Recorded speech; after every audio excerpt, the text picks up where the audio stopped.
이번에도 실천하지 못하겠다 싶으시면 다 빼고 한 가지만이라도 꼭 지키시면 좋겠습니다. 그것은 바로 안녕하세요. 30일간의 도전입니다. 제가 요즘에 도전을 하고 있는 내용은 30일 동안 거의 매일 영상을 올리는 일입니다. 그래서 요일마다 주제를 가지고 영상을 만들어 보는데요. 월요일에는 위생과 우리 건강 관리에 관한 좋은 습관 들이기 그런 내용을 다루고 있습니다. 그동안에 369 손 씻기와 소금물로 양치질 하기, 그리고 우리 핸드폰이나 TV 리모컨에 있는 그 박테리아를 간단하게 소독할 수 있는 방법을 소개했었죠.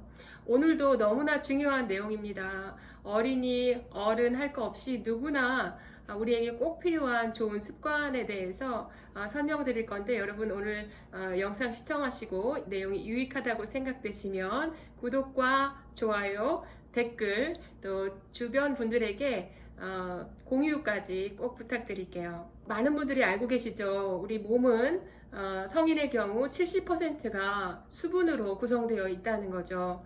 그래서 이 수분이 우리 몸에 충분하지 않을 경우에는 탈수 현상과 함께 여러 가지 건강에 문제가 생긴다고 해요. 주로 방광염과 결석이 생기고, 또 당뇨와 비만, 만성 피로, 또 암도 생길 수 있고 우울함과 또 불안감이 생길 수 있다고 해요. 엄청나죠?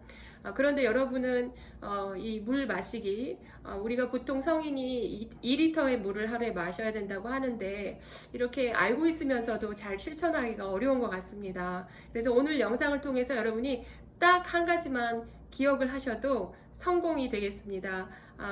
물 마시기에 관한 여러 가지를 간단하게 요약해서 여러분에게 전달하도록 하겠습니다. 그럼 오늘 물 마시기에 대해서 설명을 드리는데, 4가지 질문을 던지고 거기에 대한 답을 하는 형식으로 정보를 나눠 볼게요. 물은 아무것도 섞지 않은 그런 순수한 물을 마셔야 됩니다. 어떤 분들은 뭐 차나 음료를 마시면 그게 수분으로 보충되는 줄로 생각하는데 전혀 그렇지 않다고 합니다. 아무것도 섞이지 않은 정수된 물을 마셔야지 우리 몸에서 그것을 바로 온몸으로 사용할 수 있다고 합니다. 심지어 커피나 또 커피숍에서 마시는 그런 차들을 마셨을 경우에는 이뇨작용이 있기 때문에, 커피의 경우는 2잔의 물을, 또 다른 일반 차들의 경우는 1.5잔의 물을 마셔서 보충을 해줘야 한다고 합니다. 우리가 일반적으로 알고 있는 것처럼 하루에 2리터의 물을 마셔야 한다고 합니다. 얼마나 물을 마셔야 하는지에 대해서는 공식이 있다고 해요. 우리의 키와 몸무게 나누기 100을 하면 얼마를 마셔야 되는지 답이 나온다고 합니다. 한번 여러분도 계산해 보세요.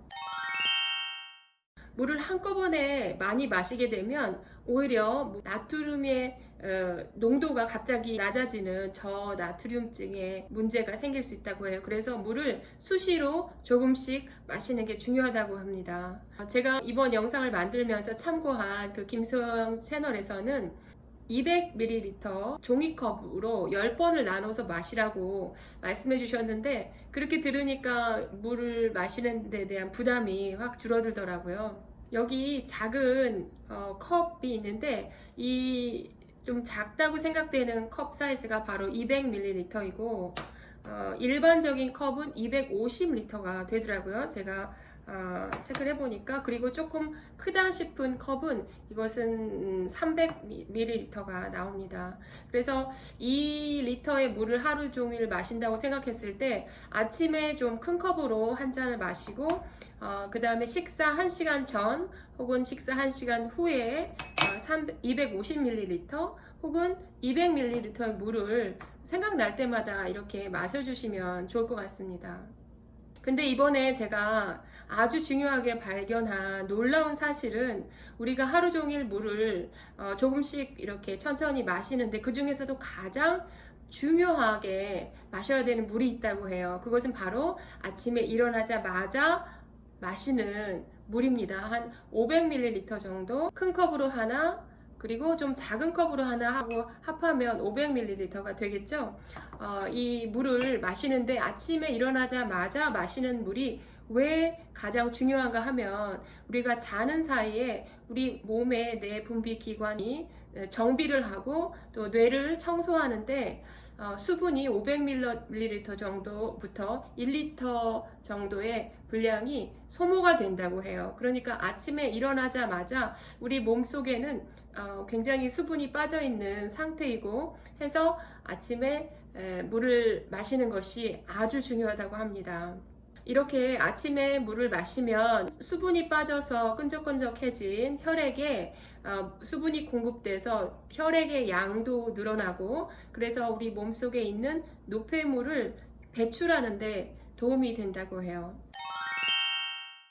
그것은 바로 너무 차갑거나 너무 뜨거운 물을 마시면 우리 몸속에서는 우리 몸의 쓰이기에 알맞게 체온과 가까운 온도로 바꾸기 위해서 위에서 일을 한다고 합니다. 그러니까 부담이 되겠죠. 가장 좋은 것은 우리 체온에 가까운 그런 온도의 물을 마시는 거라고 해요. 특별히 여러분 생숙탕이라고 들어보셨어요? 뜨거운 물에 팔팔 끓는 물이죠. 뜨거운 물에 차가운 물을 더하게 되면 이 물이 활성화가 된다고 합니다. 그래서 아침에 일어나자마자 물을 드실 때에 생숙탕을 만드셔서 드시면 참 좋을 것 같습니다. 저 같은 경우에는 정수기에서 뜨거운 물을 3분의 2 정도 받고 일반 그 차가운 물을 나머지 3분의 1을 받으면 그게 아주 따끈한 온도가 돼서 그거를 조금 식혀가면서 이렇게 천천히 마시기 시작했습니다. 제가 이 정보를 좀 일찍 알았더라면 참 좋았겠다 하는 생각이 들었는데 저는 좀 어렸을 때 그 헌혈을 하고 싶은 마음이 있어서 헌혈하러 갔더니 제 피가 좀 끈적거림이 있다고 헌혈이 안 된다고 하더라고요. 이거를 좀 미리 알았더라면 물을 충분히 마시고 헌혈도 할 수 있었을 텐데 좀 안타까운 생각이 들었습니다.